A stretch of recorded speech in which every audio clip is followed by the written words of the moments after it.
Bonsoir. Good evening. Ça passe? How's everybody doing? That's Haitian Creole and English. That's almost as far as I go, so I'm not going to try anything else.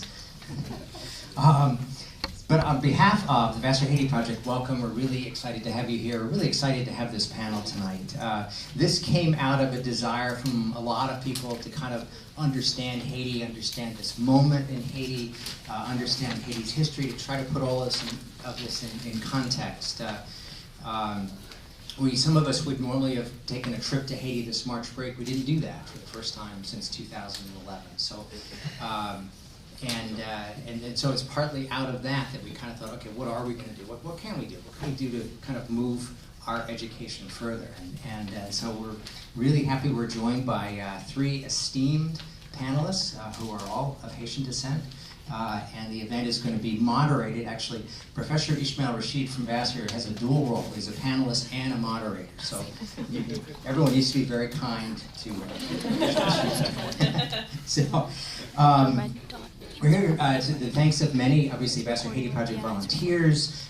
We get contributions from the political science department and also international studies. That's where that wonderful food from Rossi's is coming from. Obviously, help yourself if you have a time. Yes? Yeah. So we went local. Rossi's is really good. Some other housekeeping things. There are gender-neutral restrooms out that back door, and there are also another set of restrooms downstairs. If anybody needs to use the restroom. We're filming the event, just so you know. The camcorder's up here. It's quiet. It's not in anyone's way, hopefully. That means I have to behave. That's the It does. It doesn't mean you have to behave. It just means you have to speak up. Just changed everything. So think of these microphones are here as much so the camera can hear you as anybody else. Let me think if there's anything else that I would like to say. So the format is that each of our panelists is going to speak for about 8 to 10 minutes on a kind of a different slice of the moment, the history. And then the moderator, Professor Rashid, is going to facilitate dialogue among the panelists, and then he will give you all a chance to ask questions at the end. So that is the format, the way it's going to go. So without further ado, I turn you over to Professor Rashid. Thank you.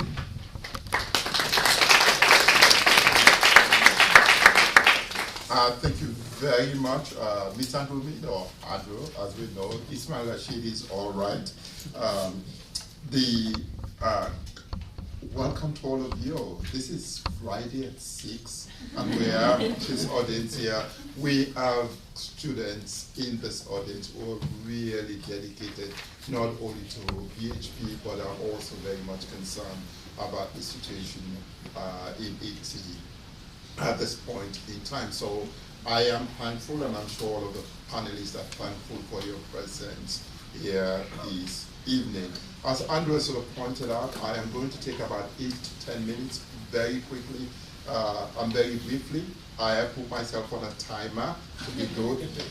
So when my timer goes off, I am essentially going to stop regardless of where I'm in the presentation, and then call on the other panelists. They would also have about 8 to 10 minutes to speak to various issues. And we would follow the list as it is in the biography of the family. So Ernest would go next, Sabrina would follow, and Oja would round up. I hope that works for all of us.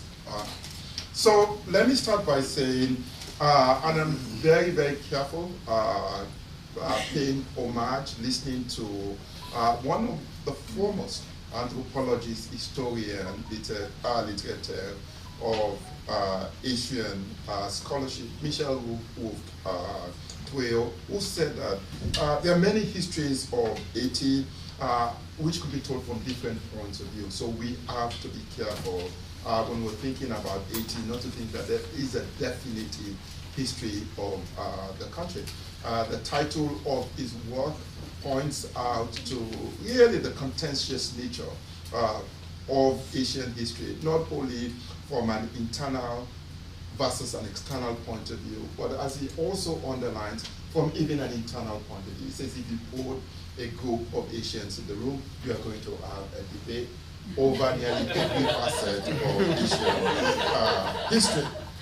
So being being the non-Asian on the panel, it means that my colleagues are going to give me a pass on this, because what I'm going to do is to try to offer a viewpoint, not the definitive viewpoint, on some highlights of Asian history, and then end with about 3 big questions that I hope that the panelists and you, the members of the audience here, can sort of pick up and discuss further.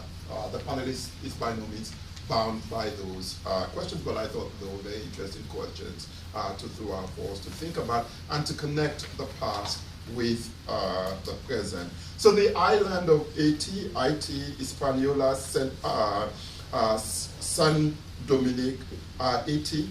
Again, you can see the circle from Haiti, which is the name given to the island by the Taino people, to Haiti in 1904, which was the name that Asians, having won their revolution, having won their freedom, chose to rename. The country was inhabited around the 15th century by Taino Arawak people. All indications are that there were roughly about maybe 500,000 Taino people before Columbus stumbled his way to the island in 1492. And within a very short period of time, a number of things happened. The Spaniards established one of their first settlements, a colony on this island. And there's something very significant here. So everybody in this room, in some particular sense, are connected to that moment because the Americas, the rest of the Caribbean, and South America enter what we call this new period that we're living in, partly because Haiti is the entry point, and Haiti is the point around which one would argue not the settlement of the Americas, but the making of the New World, or what became the New World, revolved around. In the mid-17th century, the French would settle the western half of the island, and by the end of that century, they had forced the Spanish to concede that portion, which they renamed San Dominique.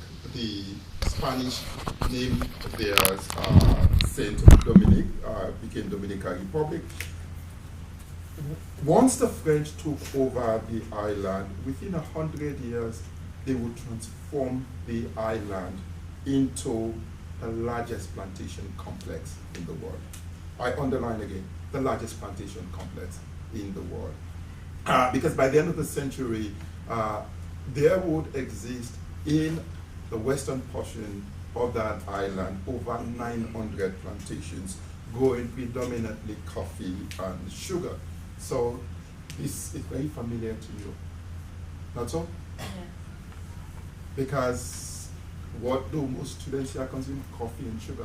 So at the beginning of that revolution, at the beginning of the revolution, at the beginning of the creation of the society, Haiti was beer. Walked around by the end of that century by over 500,000 Africans, 2/3 of whom were born in Africa. The plantation complex was also a stratified complex based mainly on race, socioeconomic status, and sociopolitical status. I'm not going to detain you here, but just give you a rough sense of the configuration of people: black, coloreds, or descendants of black as well as whites. So those are the three in the main racial complexes that emerge out of the society. The society would also be divided along the lines of free and unfree. Of course, whites were morally, by the end of that particular century, free. But among the enslaved black population, over time, you have the emergence of a free, small free black population. But even within these groups, you would have divisions, and I want you to keep them in mind. Among the whites, you would have grand petit, or big and little whites, those who own large plantations, and those who were merchants and did other professions. For the purpose of our talk here, another thing that is important to underline is the plantation complex was noted for its immense cruelty, denigration, and devaluation, especially of black life. Not only the harshness of the labor regimes that it took to produce sugar. You guys consume sugar, and most of the sugar you consume now comes from factory. But what we don't get a sense of is how sugar is cultivated. Sugar is an intense labor cultivated crops that that utilizes a lot of labor. It's a crop that also undermines and destroys the land. So if you cultivate sugar for a very long time, what happens, it denudes the land of vital nutrients. It's not surprising that it's not only Haiti, but most of the Caribbean suffers from the after effect of the mass and intensive cultivation of sugar. Because it's labor intensive, it also means that it took a really organized regime of quote-unquote incentives, which are small, but also punishment and violence to keep sugar production going. Mortality among the enslaved African population is very high. Up to the revolutionary period, the average lifespan of an African captured in the continent brought to Haiti and enslaved for something like 7 years. It was cheaper to work people to death than to give them the wherewithal to reproduce life. You guys get that? It was cheaper to bring people, work them to death to make profit than to give them the wherewithal to produce. Even the so-called Code Noir with Louis XIV around 1685 said that you don't have to treat these people so harshly. You have to give them enough food. You have to make sure that they have access to health, some kind of medical treatment. That was in France, something like 6,000–7,000 miles away. Very few planters paid attention to that. There's very little enforcement. And of course, a system like that generated resistance from the enslaved Africans. The earliest examples of resistance, especially marronage and escape and revolt, was in Haiti. So when you think about the making of the idea of freedom, of people who are bonded and want to have a sense to define the terms under which they live, it is at the making of that. It was in the United States. The earliest example that we have of revolt of people who are forcibly brought to this part of the world was in Haiti. 1522, earliest revolt in the middle of the 18th century. One of the leaders of a famous revolt that stands out is Francois Macandal, who was quote-unquote a Vodun priest who revolted against slave owners and was executed in 1789. I underline this particular fact because some of the earliest histories that are written by Haiti tend to attribute the revolution that was going on in Haiti. And there's a scholar that I like very much, which is C.L.R. James, wrote one of the most passionate histories of the Haitian Revolution. But C.L.R. James later considered that his emphasis was on ideas coming from abroad, from the French Revolution, and how those shaped the revolution within Haiti. I'm always very worried about ideas coming from within to wake up people from freedom, because, as I've underlined, freedom for most people, for the majority of humanity, is something that comes from, it's instinctive, it comes from people's natural condition. There are very few people who in this world would voluntarily, if they have the knowledge, would voluntarily live under condition of servitude. So I'm always very worried about when people say, oh, the notion and the idea of freedom came from somebody else. I've written and I've argued that, no, people have an instinctive response to the idea of freedom. So let's turn very quickly to the Haitian Revolution, which changed Saint-Dominique, the richest Caribbean colony of its period, to a free and independent country under the leadership of formerly enslaved people. I underline, one of the richest colonies in the world. In 1791, the island of Saint-Dominique, the French portion of it, was wealthier than the 13 colonies of the United States. It generated more resources than the 13 colonies of the United States. I'm not making that up, that's a historical fact. The Haitian Revolution, we're not going to spend time to go into the detail. Suffice to say, it was a complex struggle within and between the different groups within Haiti. And between these groups, France, Spain, and Britain, with really, one could argue, 4 conflicting agendas. The agenda of autonomy, that various groups at one particular point in time wanted to be free or wanted to be autonomous from French imperial control. Racial equality, that especially between that group, which is a mixed population, wanted to be treated equally as whites within the colony. And of course, the grand prize was emancipation. The majority of enslaved people wanted to be free. And at different points in time, in that 13-year struggle, 14-year struggle, is that all of these competing ideas of freedom were going to play out. If you want to start with the idea of racial equality, you can start with the story of Victor Oge. If you want to start with emancipation, you can start the story by looking at you can start from 1791.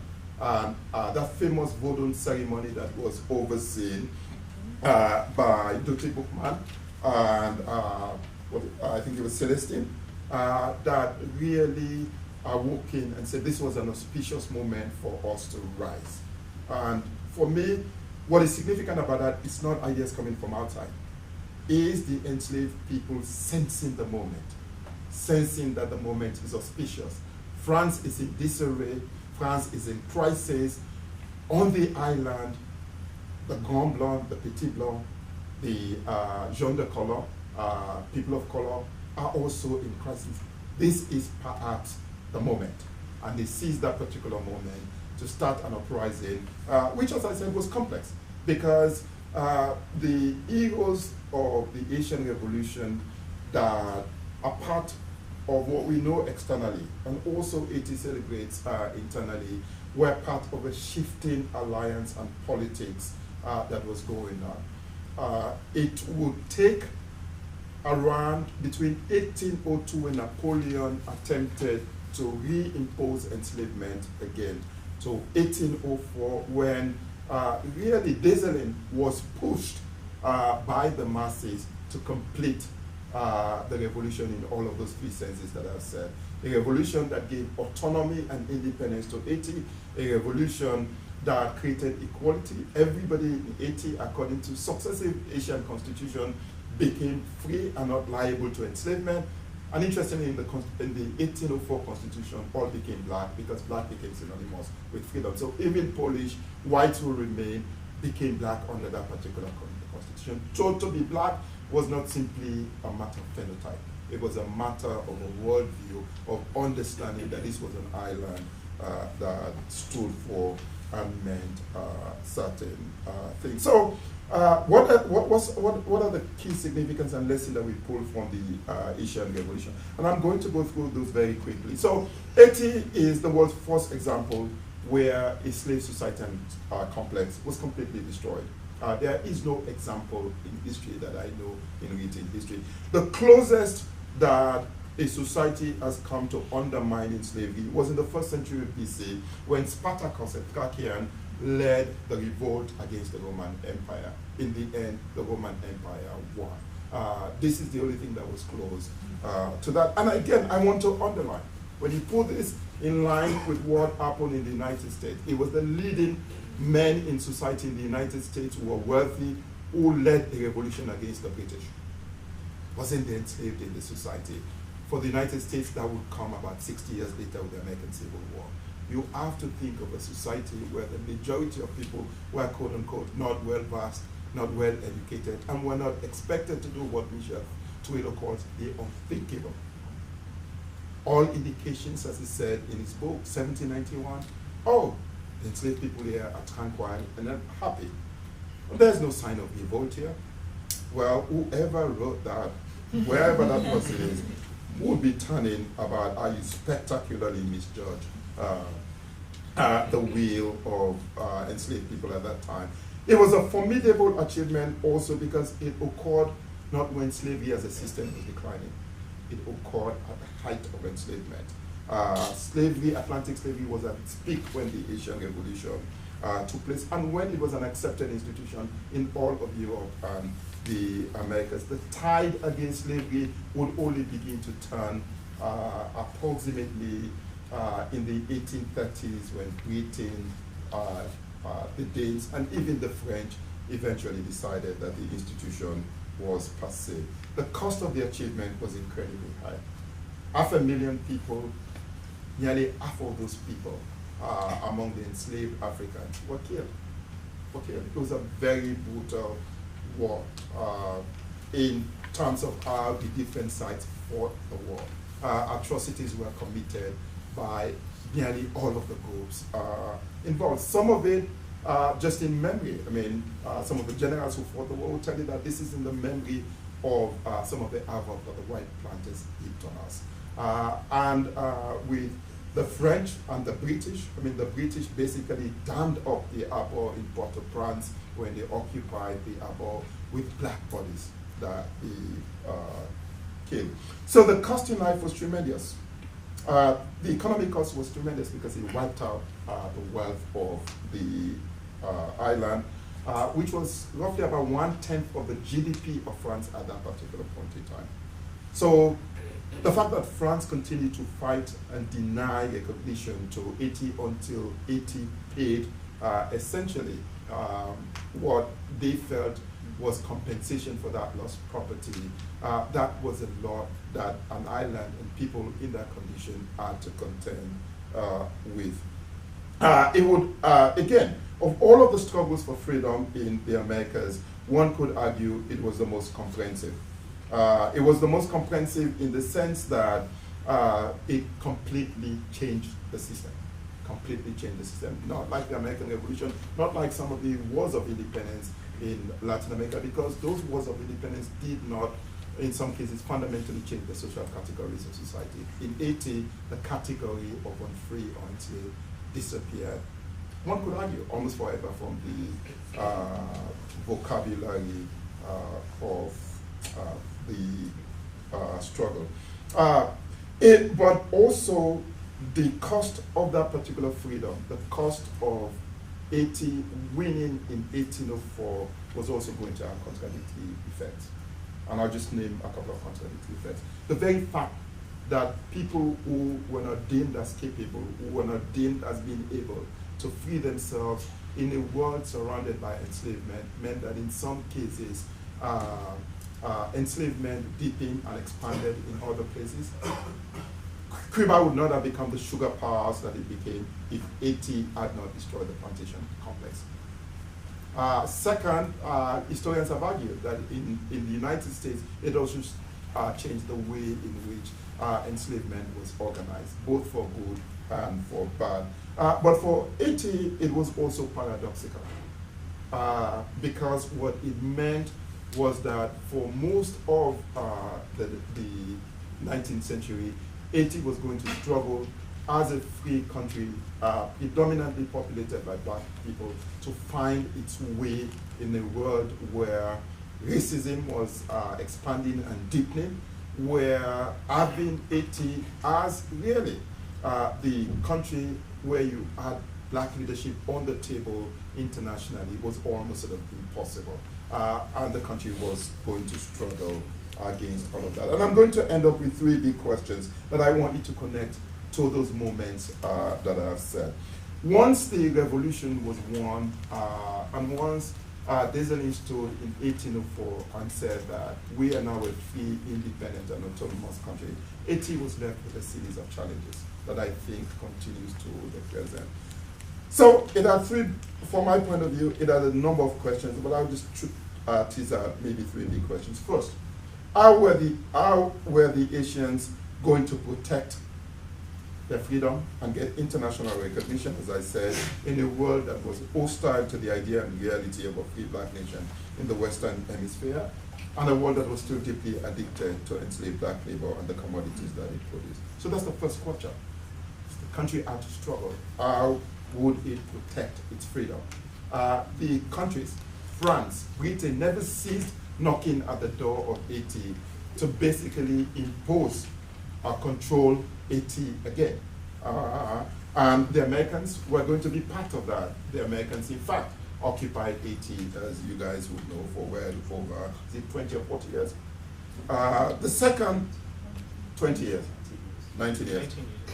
The second, and this is a big challenge that speaks to not only what the revolutionary moment presented, but what Haiti is struggling now, how to develop an economic system that will be reflective of the majority of the interest and the disposition of the people who had been enslaved and those of the elites who still wanted to maintain a stratified society in which they benefited from the wealth of Haiti in a particular way.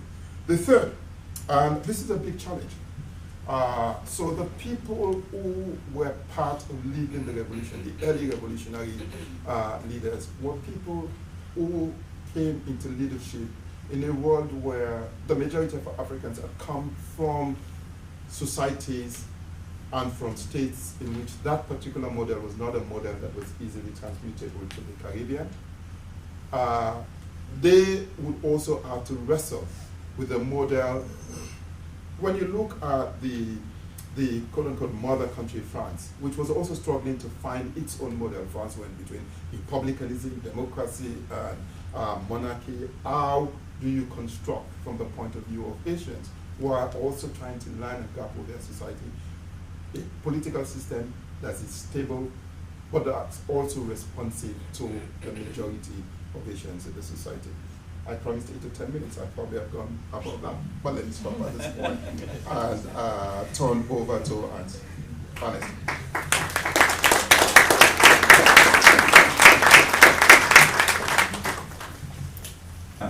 Fantastic introduction. Okay, so I should tell you about myself first. My name is Ernest Barthélemy. I will tell you about my personal identity and then my professional identity. My personal identity is that I am Haitian-American, and that can look a lot of ways to different people. For me, that means that I was born in the United States as the first American-born individual in a family that came here from Haiti, looking for a different life economically and politically. I guess what I want to underscore about that is once when I was very young, my father told me that the fact that you were born in the United States was an accident. And not that you were born, but the location was an accident. And you know, that and several experiences that followed had a very strong defining effect on me and how I relate to Haiti. So I'll also share with you that I fluently speak French and Haitian Creole, which I've learned over time is not usual for someone like me, who was born in Brooklyn, New York. Professionally, I am a neurosurgery resident. I'm currently, so I said I actually have 3 aspects to my professional identity. I'm a resident in neurosurgery at Mount Sinai Health System in New York City, in my 5th year of training in a 7-year training program. It takes a long time to be a brain surgeon. I'm a Paul Farmer Global Surgery Fellow at Harvard Medical School, which means I get to spend my 2 elective years as a neurosurgery resident focusing on how to expand access to surgical care broadly and neurosurgical care specifically amidst marginalized populations, and Haiti has always been where I focused that work.